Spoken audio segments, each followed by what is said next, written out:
กราบทักทายสบายดีและสวัสดีพ่อแม่พี่น้องเบิดคือทุกคนเนาะวันนี้มาพบพอกับครูออแล้วก็เพื่อนใหม่แล้วก็น้องนุ่นสาวลาวแล้วน้องนุ่นฝากช่องเลยลูกคือมาจากช่องน้องนุ่นสาวลาวเด้อexcuse me what is your name can you tell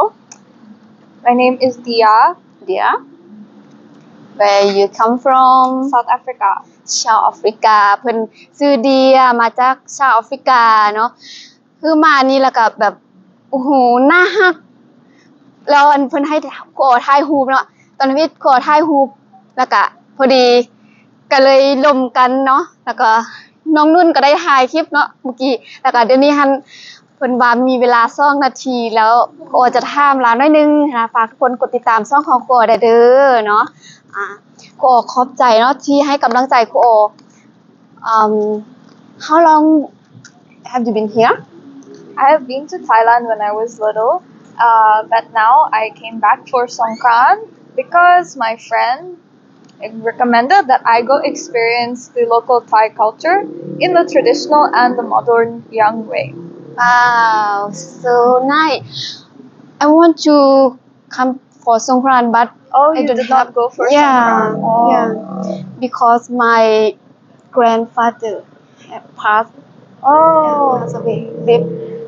I hope you are feeling better. Yeah, I hope to. โอเคบ่ว่าเรื่องคุณตาแล้วเอ้ยว่าเอ้ยอยากมาเล่นสงกรานต์อยู่ฝั่งไทยแต่ว่าเอ้ยมาบ่ทันเพราะว่าอันคุณตาของเอ้ยหันเสียแล้วเราแสดงความเสียใจนำคือif I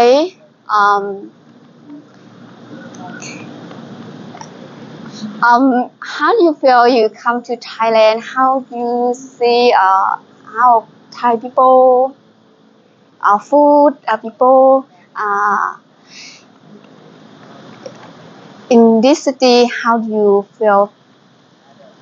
Thai food is really good. It's very spicy sometimes.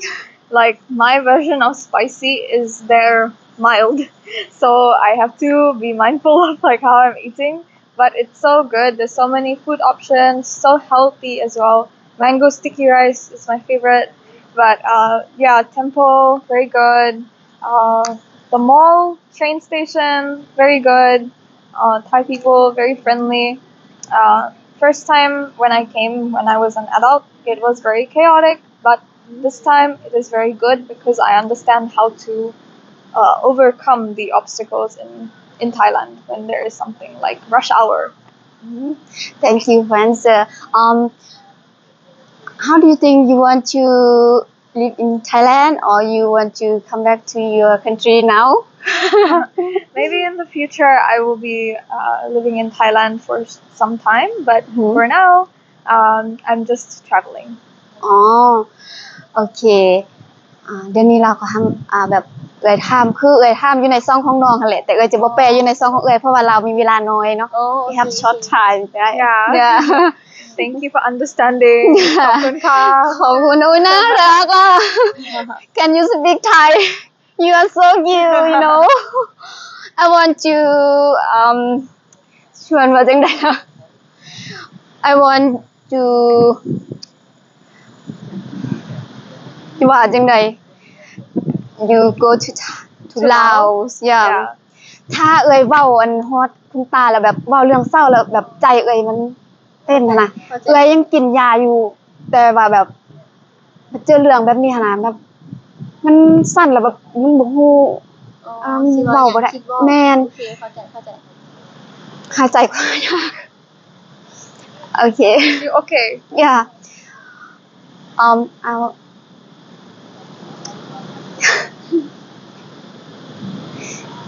Okay, thank you. ขอบคุณค่ะ If you go to throw in Laos, you can contact me and I will take you throw in Laos in my country. You are so nice and you are so friendly. ขอบคุณค่ะ for your talking and good luck with your YouTube. It's very good. Motivates Thank me you as too. well. ขอบใจหลายๆ ขอบใจหลายๆ That is love, So right? yeah. ขอบใจหลายๆ Thank you so much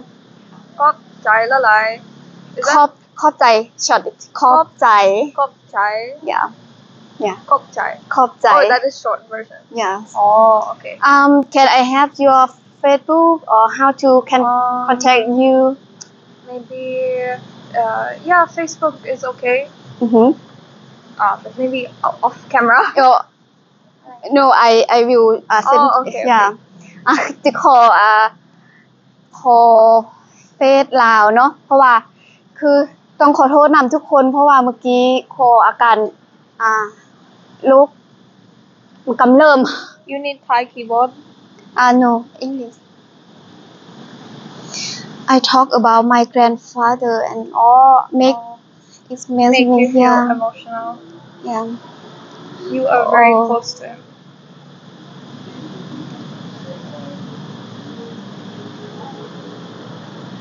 oh ไหลขอเฟซเพิ่มเพื่อน add friend and I will send message you and we have to talk if you have time you go to Laos call to me I have my friend work in border in Laos and Thai Your friend works in the border. yeah Oh, okay. you can call to me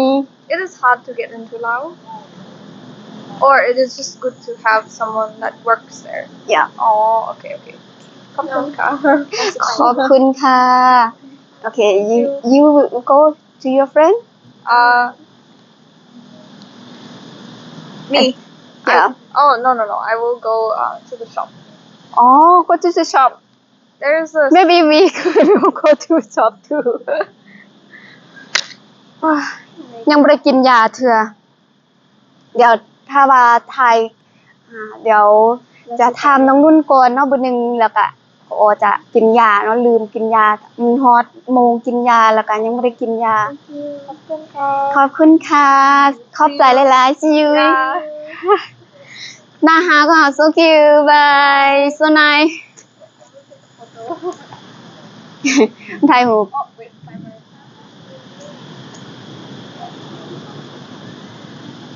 มักถ่ายรูปอยู่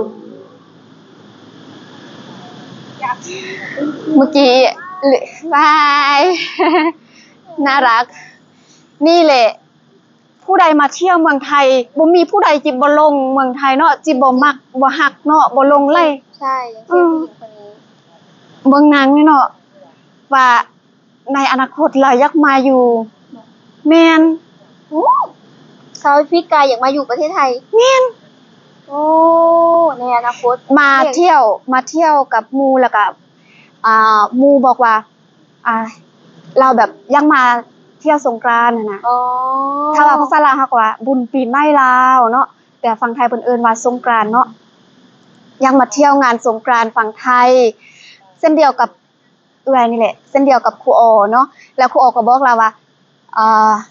ครูออก็คือกันอยากมาเที่ยวสงกรานต์แต่ว่าบ่ทันมาเพราะว่าพอเฒ่าเสียแล้วก็เพิ่นก็แสดงความเสียใจหั่นน่ะแล้วก็เอื้อยเกิดอาการมันแบบถ้าว่ามีเรื่องเศร้าเรื่องหยังมากระทบหั่นน่ะแล้วเอื้อยสิเป็น อ๋อ อั อั นนี้แหละ เหมือนเป็นโรคหัวใจใช่ไหมคล้ายๆ แม่น กันไหม แม่น อ๋อ ที่จริงเอื้อยเป็นมาโดนแล้วแต่ว่าเอื้อยบ่บอกไผแล้วก็พอดีมา แบบเจ็บหัวใจเป็นบ่ แม่นแล้วก็มาฝั่งไทยแล้วก็มาโรงพยาบาลไทยแล้วก็ได้รับยาได้รับการปรึกษาที่ดีทางฝั่งไทยนะแล้วก็กินยาต่อเนื่องอาการก็ดีขึ้น แล้วก็มันก็ขึ้นกับเอื้อยเด้ถ้าเอื้อยบ่มีเรื่องที่ว่าแบบเครียดแม่นแล้วก็อาการก็สิดีขึ้นปกติเพิ่นหมอเพิ่นว่ามีโอกาส แต่เรื่องว่าคิดหรือว่าปัญหาในชีวิตนี้แบบหมอเพิ่นก็ว่ามันปราศจากบ่ได้แต่มันก็ขึ้นกับเฮาจะอยู่กับมันหรือว่าเฮาจะหลีกเลี่ยงมันหันนะแต่อันนี้แบบสดๆร้อนๆนะคะเอื้อยก็แบบความหวังความตั้งเป้าวางแผนว่าสิมาเที่ยวสงกรานต์ฝั่งไทยแต่สุดท้ายคือคุณตาแบบจากไปแบบกระทันหันน่ะนะเอื้อยก็ รับแบบความรู้สึกที่แบบโศกเศร้านี่แบบการสูญเสียของตัวเองค่ะนะ มันเป็นการสูญเสียที่แบบครั้งยิ่ง ครั้งใหญ่แม่นคือเป็นคุณตาที่คอหักคุณตาเคยเล่าให้ฟังว่าคุณตามาเที่ยวประเทศไทยนี่คือแบบไปเกือบทุกจังหวัดเลย แล้วก็เพิ่นว่าเพิ่นเคยมีสาวไทยนักเพิ่นว่าบ่ฮู้ว่าคุณตาเคยไปจีบคุณตาเคยไปจีบสาวไทยอยู่หม้องใดเด้เนาะแต่ก็บ่ฮู้อันนี้ก็เป็นเรื่องอดีตเนาะสมัยนั้นเนาะเดี๋ยวคลิปนี้ครูออจะถามน้องนุ่นว่ามาอยู่เมืองไทยก่อนอื่นเนาะหนูต้องขอแสดงความเสียใจนำเด้อสำหรับเรื่องราวที่ผ่านมาคือแบบมันเป็นการสูญเสียครั้งที่ยิ่งใหญ่เนาะทุกคนเฮาเกิดมาแล้วก็ต้องมีภพแล้วก็ต้องมีจากนะจนพี่ๆทุกคนเนาะจ้ะอันนี้จังทุกขังอนัตตาเนาะจ้ะก็จะประมาณนี้เพราะว่าไม่มีใครอยู่กับเราได้ตลอดใช่แม้แต่เราเองก็ยังไม่สามารถที่จะอยู่กับคนอื่นได้ตลอดไปมีภพก็ต้องมีจากสุดท้ายก็ต้องคืนสู่ธรรมชาติไม่ว่าจะรวยจนใช่พี่เราต้องแบบยอมรับความจริงให้ได้ ตอนนี้คุณตาก็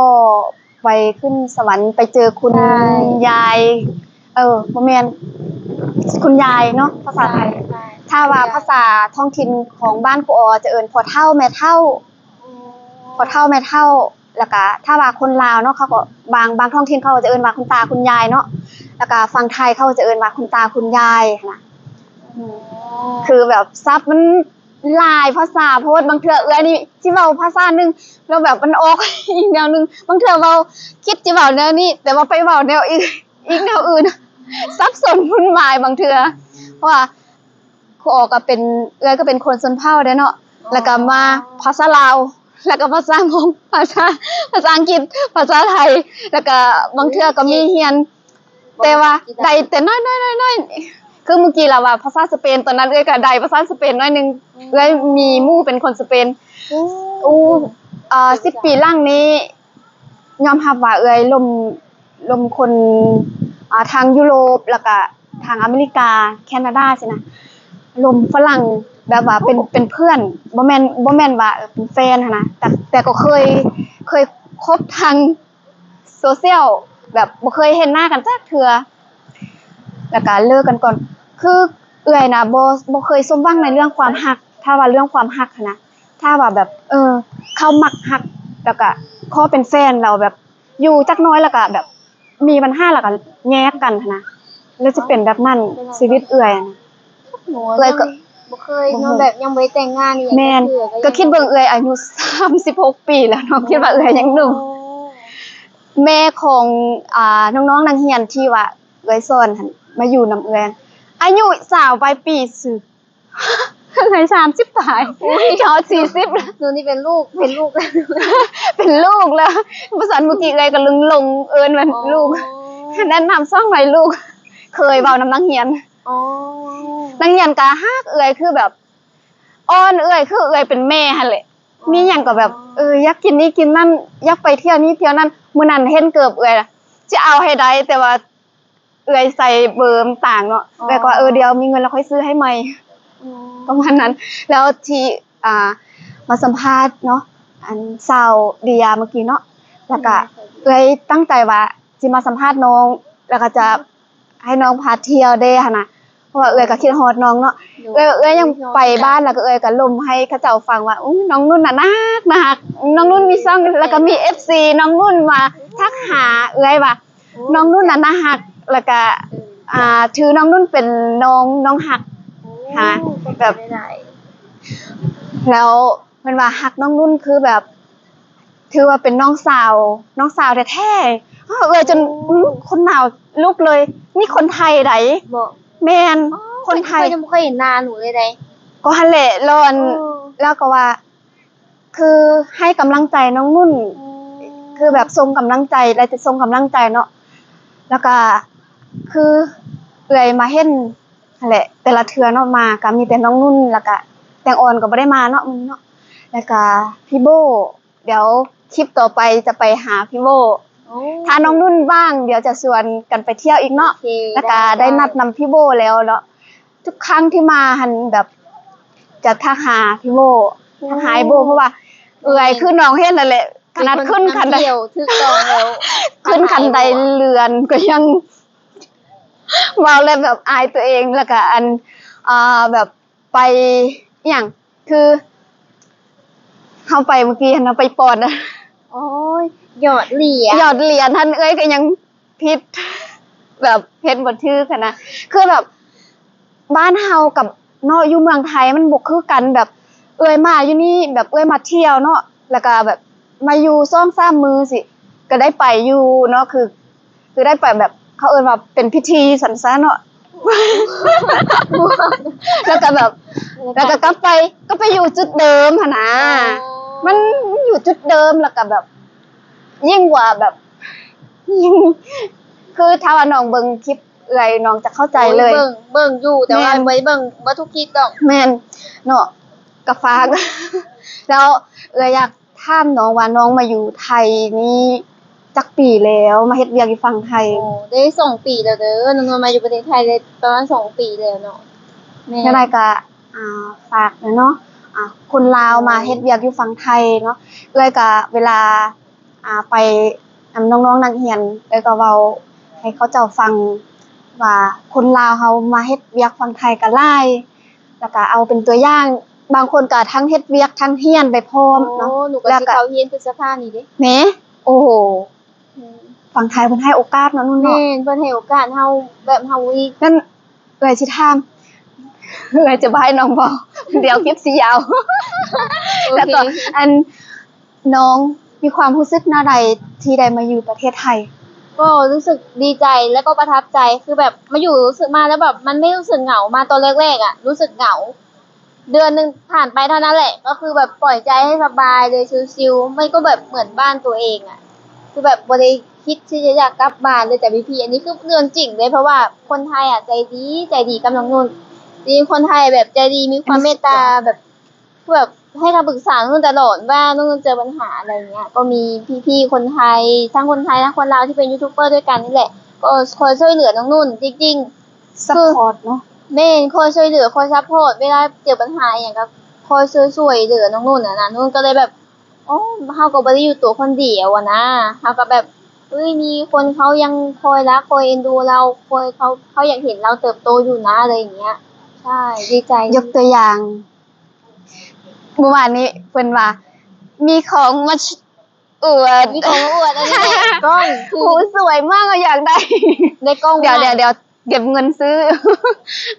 ได้กล้องใหม่อู้ ได้กล้องใหม่ ยากอวดเนาะ คือนี่คือสิ่งที่ครูออยเอื้อยตกใจว่าน้องว่าอันมีผู้ใหญ่ใจบุญเนาะซื้อเป็นของขวัญปีใหม่ให้หั่นน่ะ แม่นเพิ่นเอ็นดูเพิ่นสงสารนะแบบไปบ่มีกล้องกับคนอื่น แบบฮะคนไทยเขามีน้ำใจอ่ะ เพิ่นแบบ น่าประทับใจอีหลี เพื่อนหาแบบสวยแบบซัพพอร์ตแบบ ซัพพอร์ตทุกเรื่อง โวยไปทุกเรื่องหรอกแต่ว่าแบบเรื่องอันไหนที่เพิ่นซัพพอร์ตได้เพิ่นก็จะ ก็ ซัพ หั่น พ แห อร์ ละ ตแบบ ก็เกือบว่าทุกเรื่องเอ่ยว่า เรื่องการ แม้ ทำ แต่ มาหากิน แม่น เฮาน่ะแม่น ถ้าว่าแห้งเห็นคนขยันนี่โอ้โหคือน้องนุ่นนี่แบบเป็นเด็กขยันนะแล้วก็ผู้ใหญ่ใจบุญเพิ่นก็เห็นความขยันความตั้งใจเฮ็ดเวียกของน้องเนาะ แล้วก็เพิ่นก็ซื้อเป็นของขวัญเลยก็ดีใจนำ แม่นถ้า แสดงความดีใจด้วยนะจ๊ะ ขอบใจหลายๆ อยากได้อ่ะ กล้องใหม่ สวย พูดเลยสวยมากพี่ๆทุกคนอยากบอกว่า สวยมากคือนี่เป็นกล้อง DJI อะไรไม่รู้ เมื่อไหรจะจับเมื่อไหรจะได้เป็นของตัวเอง เดี๋ยวก็ โอ้ย ได้ ยังโดน สวยมากก็คือดีใจเนาะก็ขอบใจคุณลุงเด้อที่ใจดีแล้วก็ซื้อกล้องให้น้องนุ่นเนาะแต่พี่ทุกคนก็ขอให้คุณลุงเฮงๆปังๆขอให้ได้มากกว่าที่ให้น้องนุ่นเด้อก็แบบดีใจเนาะที่ ดีใจแทนน้องนุ่น มาประเทศไทยกับบ่คิดว่าคนไทยสิใจดีกับเฮาขนาดนี้หั่นนะดีใจแฮงก็ขอบคุณมาก เรื่องว่าคนไทยใจดีนี่เอื่อยนี่หูดีสุด เพราะตอนที่เอื่อยยังบ่ได้มาเที่ยวหรือว่าตอนที่เอื่อยยังเรียนอยู่หั่นน่ะเอื่อยก็มาเฮ็ดเวียกอยู่ฝั่งไทย เอื่อยก็จนมีพ่อฮักแม่ฮักเป็นคนไทย ๆโอ้ แม่นคนไทยเขาใจดีเขามีน้ำใจเขามีน้ำใจเอื้อเฟื้อเผื่อแผ่คือแบบโอ้ถ้าว่าพรรณนาคือแบบยาว แม่น คลิปยาว ยาวเฮงกัน เอื้อยยังบ่ได้ถามคำถามหมดเทื่อ อาหารไทยที่มักที่สุด อาหารไทยที่มากที่สุดเหรอก็จะเป็นง่ายๆเนาะส่วนมากก็ไม่ได้กินอาหารหรูอาหารแพงเท่าไหร่ก็จะเป็นผัดกะเพรา อื้อหือของโปรด ชอบแบบก็จะแบบง่ายๆอะไรอย่างเงี้ยก็แบบผัดกะเพราไข่ดาวอะไรอย่างเงี้ยก็แบบชอบกินใช่พี่ทุกคนก็จะประมาณนี้เลย